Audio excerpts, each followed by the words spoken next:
ذلك جزاء أعداء الله النار لهم فيها دار الخلد جزاء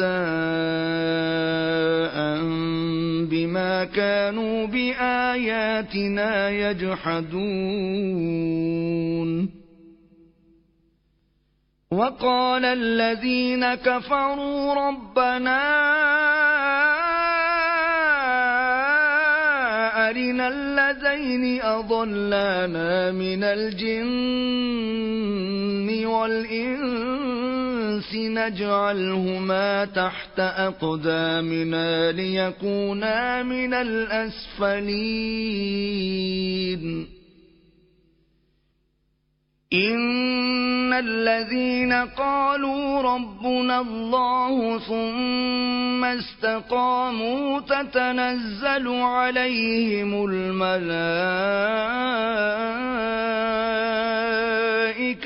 ألا تخافوا ولا تحزنوا وأبشروا بالجنة التي كنتم توعدون. نحن أولياؤكم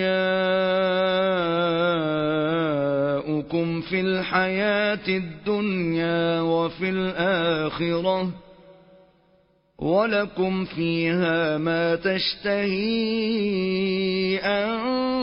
أنفسكم ولكم فيها ما تدعون نزلا من غفور رحيم. ومن أحسن قولا ممن دعا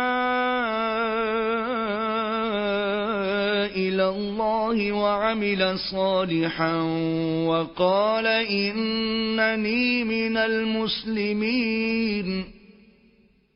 ولا تستوي الحسنة ولا السيئة ادفع بالتي هي أحسن فإذا الذي بينك وبينه عداوة كأنه ولي حميم.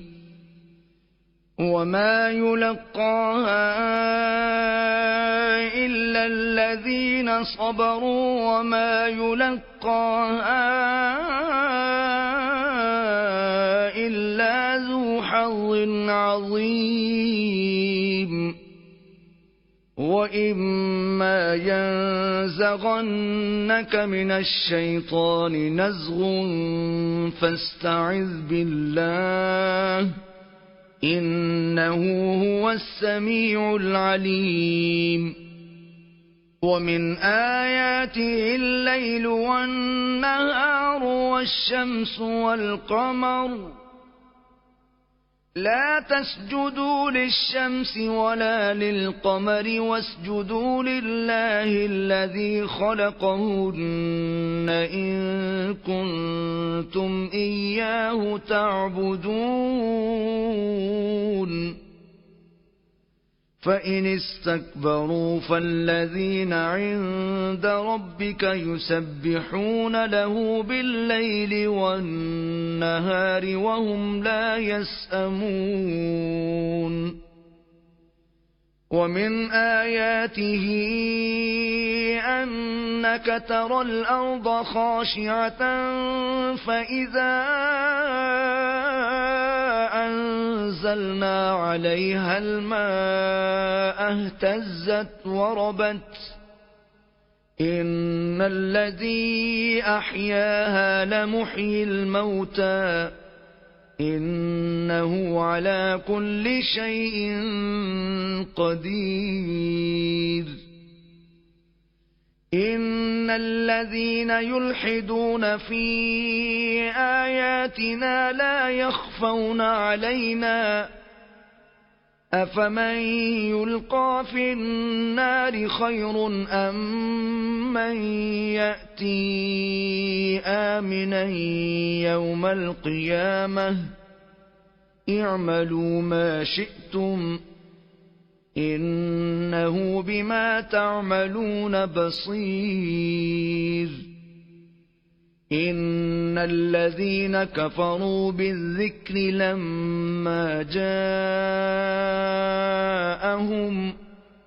وإنه لكتاب عزيز لا يأتيه الباطل من بين يديه ولا من خلفه تنزيل من حكيم حميد ما يقال لك إلا ما قد قيل للرسل من قبلك إن ربك لذو مغفرة وذو عقاب أليم ولو جعلناه قرآنا أعجميا لقالوا لولا فصلت آياته أعجمي وعربي قل هو للذين آمنوا هدى وشفاء والذين لا يؤمنون في آذانهم وقر وهو عليهم عمى أولئك ينادون من مكان بعيد ولقد آتينا موسى الكتاب فاختلف فيه ولولا كلمة سبقت من ربك لقضي بينهم وإنهم لفي شك منه مريب من عمل صالحا فلنفسه ومن أساء فعليها وما ربك بظلام للعبيد إليه يرد علم الساعة وما تخرج من ثمرات من أكمامها وما تحمل من أنثى ولا تضع إلا بعلمه ويوم يناديهم أين شركائي قالوا آذناك ما منا من شهيد وضل عنهم ما كانوا يدعون من قبل وظنوا ما لهم من محيص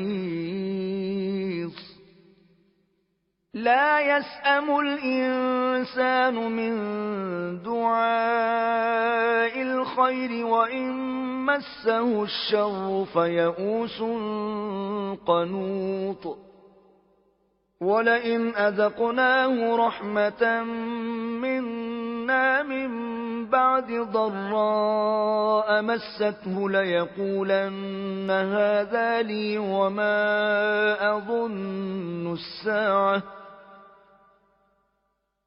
وما أظن الساعة قائمة ولئن رجعت إلى ربي إن لي عنده للحسنى فلننبئن الذين كفروا بما عملوا ولنذيقنهم من عذاب غليظ وإذا أنعمنا على الإنسان أعرض ونأى بجانبه وإذا مسه الشر فذو دعاء عريض قل أرأيتم إن كان من عند الله ثم كفرتم به من أضل ممن هو في شقاق بعيد سنريهم آياتنا في الآفاق وفي أنفسهم حتى يتبين لهم أنه الحق. أولم يكف بربك أنه على كل شيء شهيد. ألا إنهم في مرية من لقاء ربهم ألا إنه بكل شيء محيط.